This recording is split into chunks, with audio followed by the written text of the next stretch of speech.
salve galera, paz do Senhor Jesus! Depois de umas 3 semanas sem gravar, estou de volta. Meu grande problema foi o microfone, quebrou o meu microfone, aí eu encomendei um outro, ouvi referências sobre ele, importei, demorou demais para chegar e quando chegou não era compatível com o meu celular, ficou um som extremamente baixo. E aí eu estou aguardando agora a Black para mim conseguir comprar um microfone decente pra gente. Até que chegue, eu estou com um fone de ouvido, fiz vários testes aqui e o som ficou baixo. Se eu pendurar o microfone, se eu colocar qualquer outra posição, não fica legal o som e ninguém merece ouvir um estudo de quase 1 hora com um som ruim. Não dá, né, gente? Então, não sei se vai levar todo esse tempo, o nosso estudo agora é do capítulo 10, mas eu sei que tem coisas muito profundas de Deus para a gente aprender. E vamos então para o nosso estudo, capítulo 10 do Apocalipse.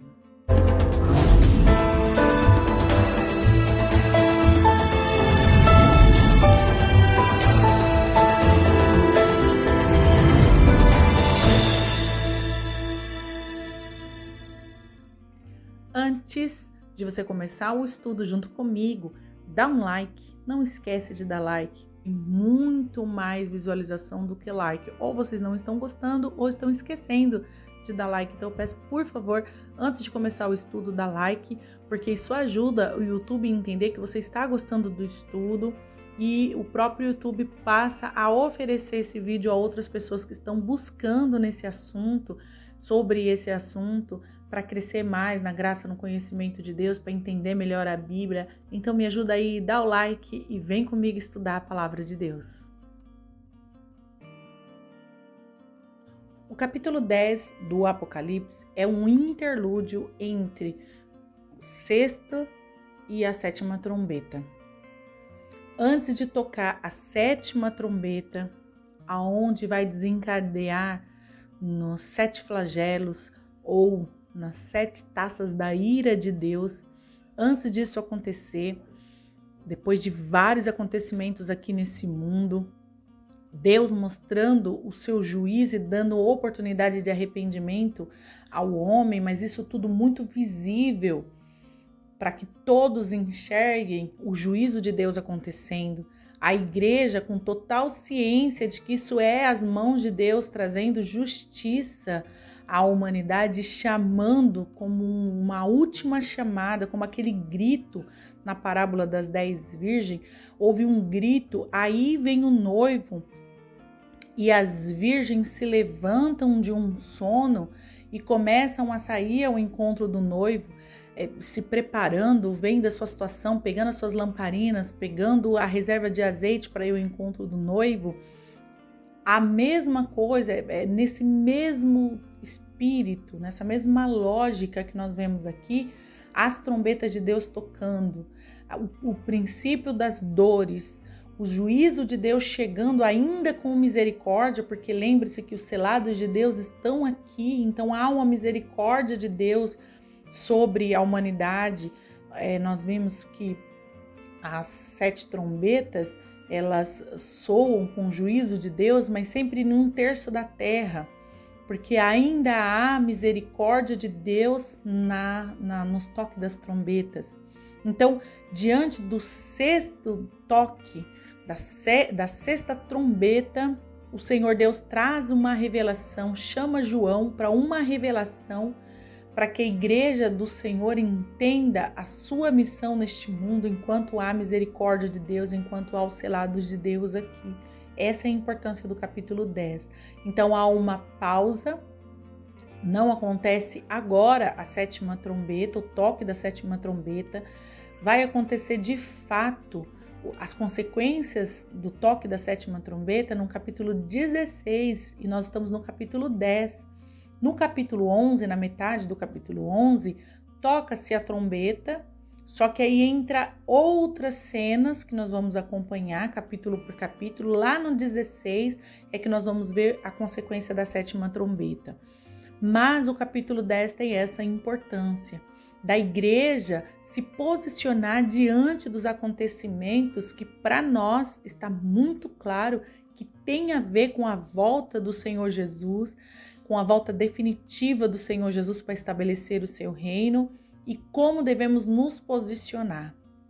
Todas as vezes que nós lemos a palavra de Deus, a gente precisa ter a preocupação de entender para quem foi o texto escrito de forma direta, para quem João está escrevendo. E para nós aqui que estamos estudando, nós sabemos que essa carta está sendo escrita às 7 igrejas da Ásia Menor e que estão passando por uma grande tribulação, por um sofrimento muito grande de perseguição, que estão buscando respostas para o que está acontecendo. Quando essas pessoas leram esse texto, como é que elas compreenderam dentro do contexto que estava acontecendo? Está claro que João quis mostrar para a igreja e que entregar a mensagem do Senhor Jesus, dizendo que essa perseguição e esse sofrimento é temporário e que virá um grande acontecimento, grande sofrimento sobre toda a humanidade, mas que o reino de Deus seria estabelecido, que a vitória era de Cristo, a vitória triunfante do Senhor Deus. É o que nós vamos ver aqui no decorrer do Apocalipse. Quando eu olho para o texto, então eu penso como é que a igreja recebeu dentro do contexto do que estava acontecendo. Eu preciso também olhar para o texto e pensar para que serve nos dias atuais. Eu preciso olhar para esse texto e enxergar o quê? Qual a posição que eu preciso tomar, o posicionamento que eu preciso tomar como igreja diante do que eu estou lendo aqui no Apocalipse. E pensar também, quando eu paro para pensar no futuro da humanidade, eu preciso também colocar esse texto, porque esse texto é escatológico, ele vai acontecer em várias épocas de forma progressiva, vai acontecendo o juízo de Deus para toda a humanidade. Se eu olhar para os acontecimentos de hoje, eu preciso fazer esse exercício, olhar para esse texto e pensar para que serve este texto do capítulo 10 do Apocalipse para os dias que eu estou vivendo. Um dos motivos da gente querer entender melhor a escatologia é os acontecimentos dos últimos dias. Nós estamos vivendo o final de 2020, vem aí 2021, só Deus sabe o que nos espera em 2021, mas segundo a palavra de Deus, haverá repentina destruição. Sofremos bastante esse ano de 2020, muitas mortes, não por guerra, mas por causa da peste, por causa da doença, que lá no capítulo 21 de Lucas, o Senhor deixou muito claro que nos últimos dias, nos princípios das dores, aconteceria muitas epidemias que facilmente hoje se torna uma endemia, porque toma conta de todo o planeta de uma forma muito rápida, ou de quase todo o planeta. Então nós sabemos que os acontecimentos sobre a volta de Jesus, o que antecederia a sua volta, vai ser de forma progressiva, cada vez mostrando o quanto o Senhor está chamando a humanidade para um arrependimento. Abertura dos selos, princípios das dores. Depois se intensifica mais com as trombetas, onde ainda há misericórdia de Deus, ainda há a presença da igreja dos selados de Deus, mas nós sabemos que caminha para uma situação do Senhor recolher a sua igreja e derramar por completa a taça da sua ira. Então, quando nós olhamos para o noticiário dos nossos dias e vemos tantas coisas terríveis acontecendo, nós devemos olhar para Jesus, entender o chamado, o grito, aí vem o noivo, e nos posicionar e nos preparar. O que fazer diante de tanto sofrimento? O que acontece no mundo espiritual? Qual é a missão da igreja? O que a gente ainda tem para fazer aqui nesse mundo enquanto esses acontecimentos terríveis acontecem? Olha só o capítulo 10, abrindo os nossos olhos do nosso posicionamento e de como deve acontecer o anúncio do evangelho nesses dias tão terríveis que nós estamos vivendo. Diz assim, versículo 1 do capítulo 10. Vi outro anjo forte, descendo do céu, envolto em nuvens, com arco-íris por cima da cabeça. O rosto dele era como o sol, e as pernas eram como colunas de fogo. O anjo tinha na mão um livrinho aberto. Pôs o pé direito sobre o mar e o pé esquerdo sobre a terra, e gritou com voz forte, como ruge um leão. E quando ele gritou, os 7 trovões fizeram soar as suas próprias vozes. Logo que os 7 trovões falaram, eu ia escrever, mas ouvi uma voz do céu dizendo: guarde em segredo as coisas que os 7 trovões falaram. Não escreva ainda. Olha a visão de João. Ele vê um anjo forte. Eu sei que há alguns pensadores que estudam o Apocalipse que dizem que esse anjo pode ser o próprio Jesus. Nas traduções da Bíblia, das Bíblias que eu tenho, NTLH, a Bíblia RA, a NAA, outras Bíblias, todas elas, a King James, todas colocam esse anjo em letra minúscula. Não é o Senhor Jesus, embora a aparência desse anjo seja gloriosa. Se pensarmos a partir da nossa humanidade, a gente ter visão do céu, qualquer que seja a visão de um anjo glorioso, é óbvio que a gente tende a pensar que pode ser o próprio Jesus, que a gente tende a querer adorar. Mas a verdade aqui é que está claro que esse anjo não é o Senhor Jesus.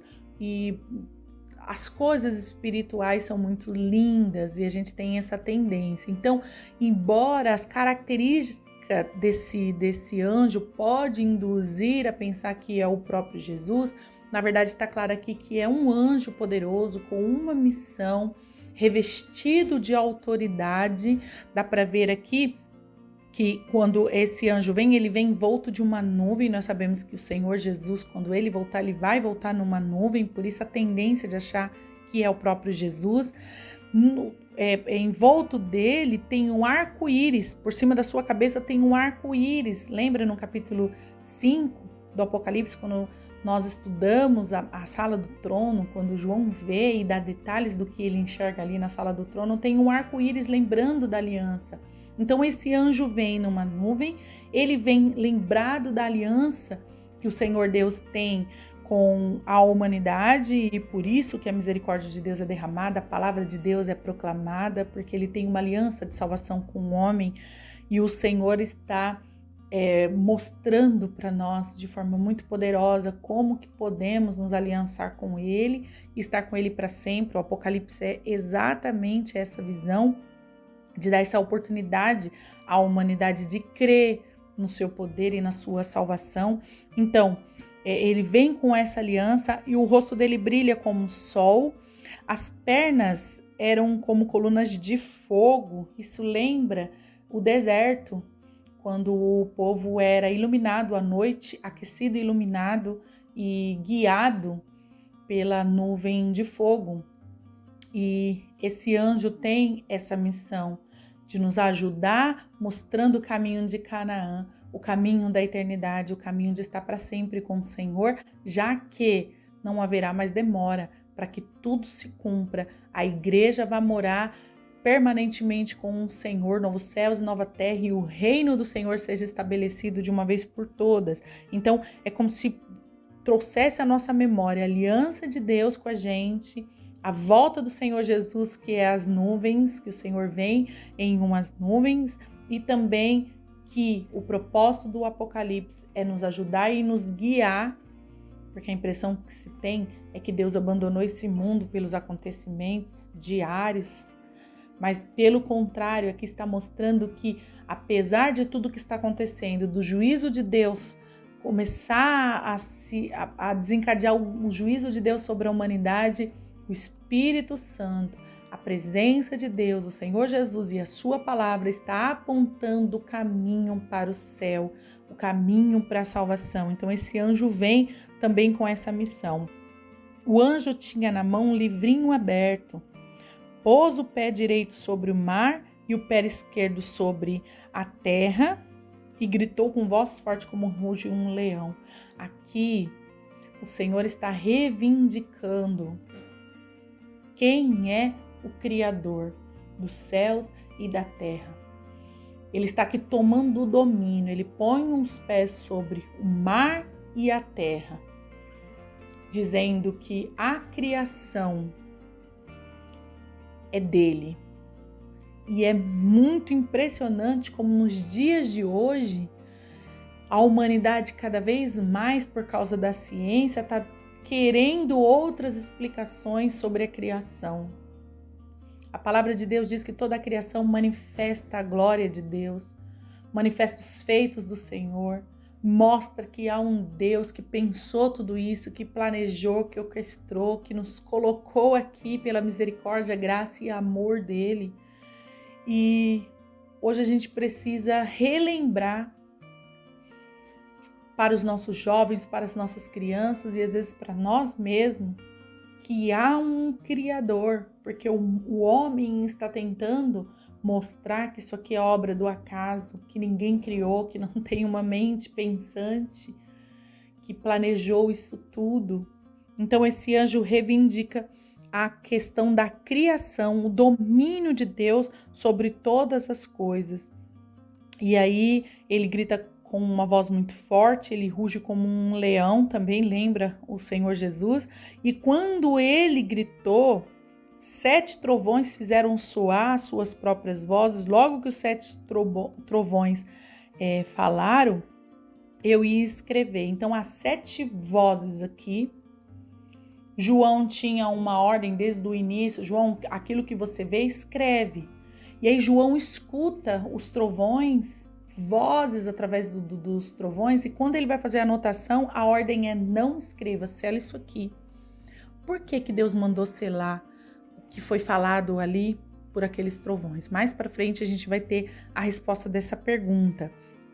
E aí o versículo 5 diz assim: então o anjo que vinha em pé sobre o mar e sobre a terra levantou a mão direita para o céu e jurou por aquele que vive para todo sempre, o mesmo que criou o céu, a terra, o mar e tudo que nele há, dizendo: não haverá demora. Provavelmente, a fala dos anjos, dos trovões ali, se nós soubéssemos o que ele falou, se fosse registrado, nós talvez faríamos atrasar um pouquinho aquilo que Deus quer fazer já. Não é para ter mais demora. É urgente o que Deus tem para fazer, o que Deus quer fazer, o que Deus vai fazer. Então, aqui está de novo aquilo que eu falei para vocês a respeito da criação. Versículo 6, e jurou por aquele que vive para todo sempre, o mesmo que criou o céu, a terra, o mar e tudo que nele há. Quer dizer, ele está reivindicando que ele é o Criador, por mais que a ciência diga que é obra do acaso tudo isso aqui, foi uma explosão do acaso que fez com que tudo isso aqui fosse criado, e que a evolução ao longo das eras. Nós precisamos bater nessa tecla tanto no nosso coração, contestando a ciência para os nossos filhos e para a igreja e para a próxima geração da igreja, dizendo: é Deus quem criou os céus, a terra e tudo o que há aqui. Tudo foi criado pelo nosso Deus. E aí ele promete: não haverá mais demora. Então, depois da 6ª trombeta, a 7ª trombeta vai ser uma série de acontecimentos que vai desencadear. E é uma promessa de Deus após a 7ª trombeta, a 6ª trombeta, de que não vai demorar mais. O juízo de Deus está chegando. E essa precisa ser a palavra pregada pela igreja. Não haverá mais demora, Jesus está às portas. Versículo 7. Mas nos dias da voz do 7º anjo, que é o que nós vamos ver lá na 7ª trombeta, quando ele estiver para tocar a 7ª trombeta, que nós vamos ver no capítulo 16, então se cumprirá o mistério de Deus, como ele anunciou aos seus servos profetas. Lembre-se que está tendo uma pausa aqui para essa revelação entre a 6ª e a 7ª trombeta, e o anjo está avisando para João. o toque da sétima trombeta vai ser o definitivo, vai ser o momento em que se cumprirá finalmente o mistério de Deus. Que mistério é esse? O mistério do seu reino, da diferença entre o que serve a Deus e o que não serve, quem aceitou a graça de Deus e quem não aceitou. Na sétima trombeta, que vai desencadear a ira de Deus sobre a humanidade, Deus ali faz toda a separação entre a ovelha e o bode, entre o trigo e o joio. Vai chegar o momento da colheita de Deus, do grande dia do Senhor. E a promessa para João aqui no capítulo 10 é que não haverá mais demora. Versículo 8. A voz que eu ouvi, vinda do céu, estava de novo falando comigo e dizendo: vá e pegue o livro que se acha aberto na mão do anjo, que está em pé sobre o mar e sobre a terra. Então fui ao anjo, pedindo-lhe que me desse o livrinho. Ele então me falou: pegue o livrinho e o devore. No seu estômago ele será amargo, mas na sua boca será doce como mel. Peguei o livrinho da mão do anjo e o devorei. Na minha boca era doce como mel. Quando, porém, o comi, o meu estômago ficou amargo. Então me disseram: é necessário que você ainda profetize a respeito de muitos povos, nações, línguas e reis. Presta atenção, igreja do Senhor Jesus. Ele escuta uma voz do céu dizendo: é para pegar o livro que está nas mãos do anjo. Aí ele pega um livrinho. O anjo diz para ele: você precisa comer. É isso, igreja. É isso. Nós vimos em textos anteriores, no capítulo 5, quando João, ele enxerga, ele vê, ele assiste no céu um silêncio e ele vê um rolo na mão do Pai e que ninguém era digno de pegar aquele rolo, desatar os selos, que é a promessa, que é a revelação, que é o estatuto de Deus, que é a revelação de Deus para toda a humanidade. João chora, mas aí o Cordeiro é digno de pegar aquele livro e começar a trazer revelações da palavra de Deus, da vontade de Deus agindo na história, do futuro da humanidade, para onde nós estamos caminhando. E aí, ali tem a revelação de todo o plano de Deus para o resgate da humanidade, desde a criação até o grande dia do Senhor, do julgamento, que Jesus virá como um juiz julgar a escolha do homem. João vê agora um livro, um rolo nas mãos do anjo. E a ordem que vem dos céus é uma voz que ele escuta vindo do céu, manda que ele pegue a palavra profética que está na mão daquele homem, daquele anjo, e que ele coma, que ele devore. A ordem do anjo, quando ele pega das mãos do anjo, o anjo diz para ele: devore esse livro. Coma esse livro, na verdade, ele fala: coma esse livro. E aí João vai e devora o livro. Na boca de João é mel. Nós vemos isso acontecendo no capítulo 3 de Ezequiel também, quando a palavra profética, Ezequiel precisa primeiro comer da palavra profética, e depois que ele comeu a palavra profética, ele pode falar dessa palavra, porque está dentro dele. A realidade aqui é a mesma, a visão é a mesma. Deus manda, a voz que vem dos céus diz para João pegar o livro. Pegue o livro que se acha aberto na mão do anjo. Já está aberto o livro. Lembra que o cordeiro é digno de desatar os selos, então tá tudo aberto, tá tudo revelado. Depois que essa revelação chega, a mensagem para João é: pegue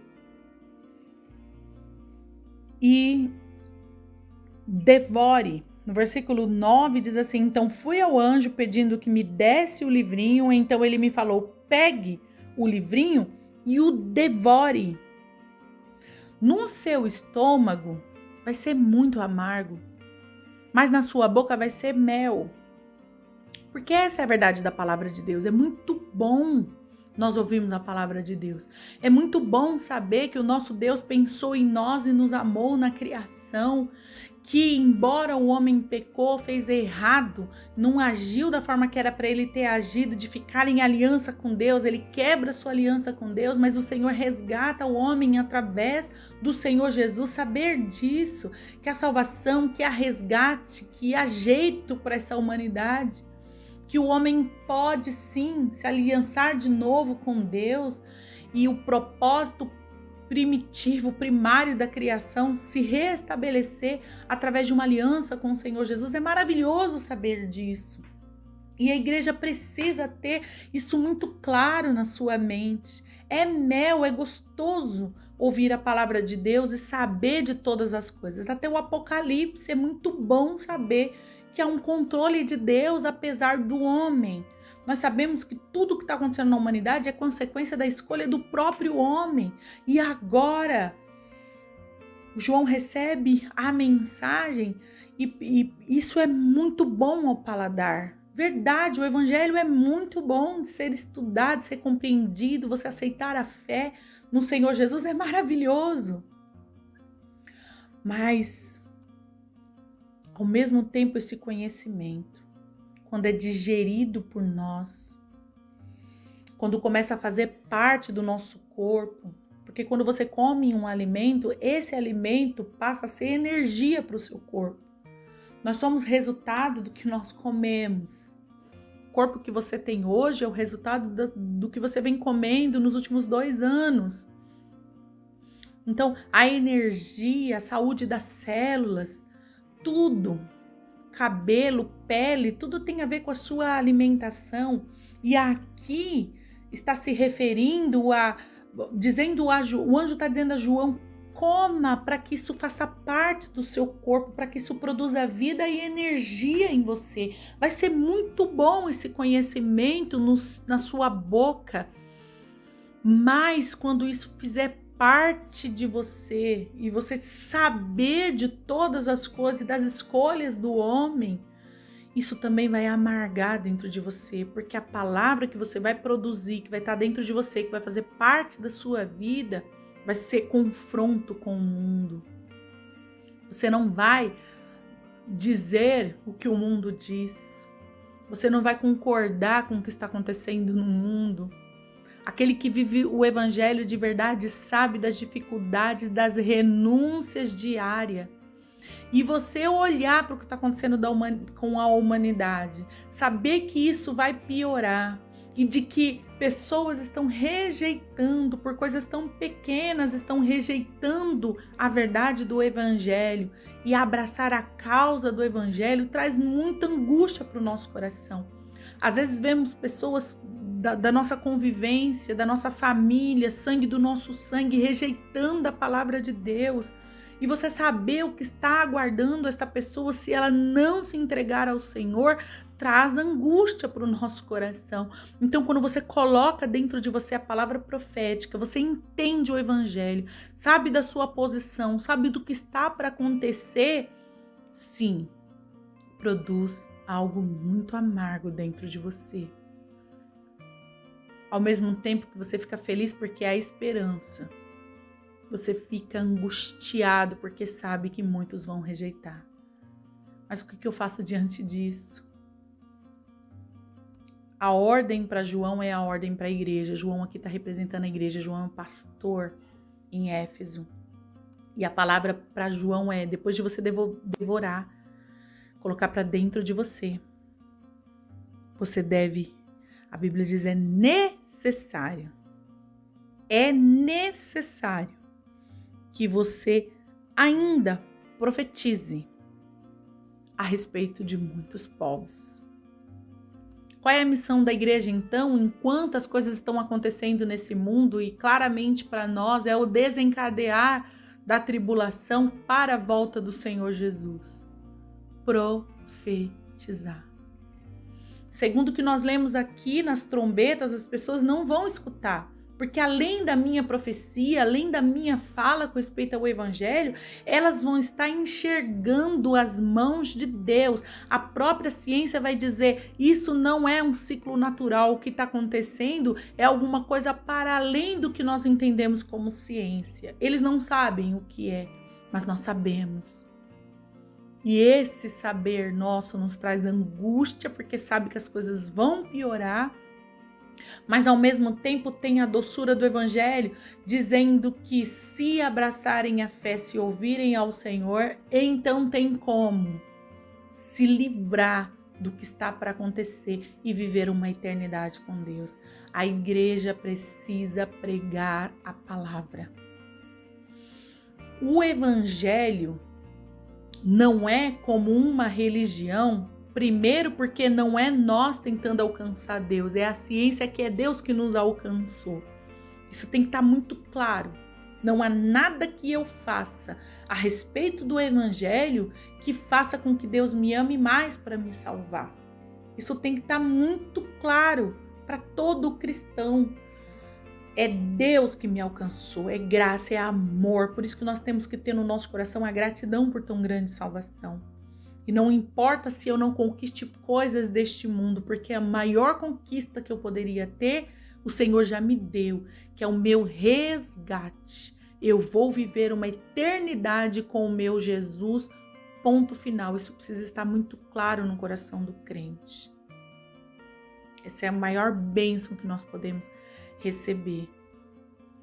E outra coisa que precisa estar claro no coração de todos que entregaram a sua vida ao Senhor Jesus é que não dá para viver o evangelho ou falar do evangelho sem que esse evangelho faça parte do nosso organismo, faça parte da nossa vida, esteja dentro de nós. Pregar a palavra é ir por texto, estudar o texto, entender o texto. Não é o que eu acho, mas é o que o texto está de fato dizendo. Para isso eu preciso estudar. Temos uma diferença temporal, linguística, cultural. Nós temos que... A Bíblia é para estudar. Não dá para mim pegar um versículo isolado aqui, fazer dele o meu tema e falar aquilo que der na minha cabeça. Não, eu preciso estudar a palavra de Deus. Compreender o evangelho. A Bíblia, ela é um conjunto de livros que se completa em revelação. A revelação é progressiva. À medida que eu vou lendo a palavra de Gênesis e vou até o Apocalipse, eu vejo a progressão da revelação de Deus ao homem. Entendo essa palavra. Essa palavra passa a se fazer verdade dentro de mim. E tudo que eu prego precisa ser a partir de uma ação, de uma vida com Deus. Eu preciso, ao preparar a palavra, permitir que essa palavra entre dentro de mim. Ao mesmo tempo que ela é doce na boca, ela é amarga no estômago, porque quando você recebe as revelações do que a Bíblia nos mostra, a revelação da palavra de Deus, isso nos dói. Nos dói porque nós enxergamos o quão pecadores nós somos, por isso que não tem como um cristão ser orgulhoso e ficar apontando o pecado do outro, porque ele tem consciência do seu próprio pecado, tem consciência da sua própria condição e do quanto ela precisa da graça e da misericórdia de Deus para continuar servindo ao Senhor e para entender de verdade o evangelho. Então, quando isso passa a ser prática na minha vida, fazer parte do meu DNA, quando eu sou nova criatura em Cristo Jesus, aí eu consigo transmitir essa palavra com a minha vida, com a minha fala, que passa a ser uma fala não comum. Se eu estou dando uma aula na escola sobre um tema e eu sou muito boa de oratória e os meus alunos conseguem entender a matéria, é uma coisa.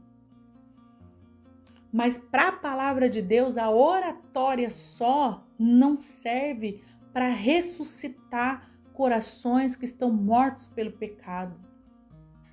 Eu preciso mais do que uma boa oratória, mais do que um bom discurso. Eu preciso de vida de Deus dentro de mim sendo transmitida pela palavra profética que eu estou proferindo. Ou então não é evangelho. Ser coach não é ser usado por Deus na palavra. A palavra de Deus é muito mais do que uma alta ajuda psicológica. Ela é vida para o espírito. Só consegue transmitir essa palavra quem comeu e devorou essa palavra, e essa palavra faz parte do seu organismo. E é isso que Deus quer para a sua igreja nos últimos dias. Que a palavra de Deus seja a verdade dentro dela mesma, para que você viva a verdade do evangelho. Conhecereis a verdade, e essa verdade vai libertar do pecado, libertar da condenação desse mundo, libertar de você mesmo e te fazer uma nova criatura em Cristo Jesus. Nós nascemos dos nossos pais, nós nascemos de Adão, do pecado, mas o Senhor nos convida a nascer de novo, como ele disse para Nicodemos, nascer de uma forma nova, nascer do Espírito. Isso só quem produz é a palavra de Deus. Então, uma vez que eu pego essa palavra, o profeta pega esta palavra, interioriza ela, faz verdade, faz parte do organismo dele esse alimento. Então o profeta consegue falar. E cada vez mais a humanidade precisa desses profetas de Deus que devore e que profetize. E o Senhor quer te convidar, Ele está te convidando nesse estudo para que você faça parte desse exército dos últimos dias que vai falar da palavra de Deus. Próximo texto que nós vamos estudar, capítulo é o 11, falando das duas testemunhas que tem relação direta com essa revelação aqui. E eu aguardo você em nome de Jesus. Que Deus te abençoe. Fique firme nesse estudo, vá até o final e deixa Deus ir moldando você para o propósito que Ele tem no seu coração. Deus abençoe a todos em nome do Senhor Jesus.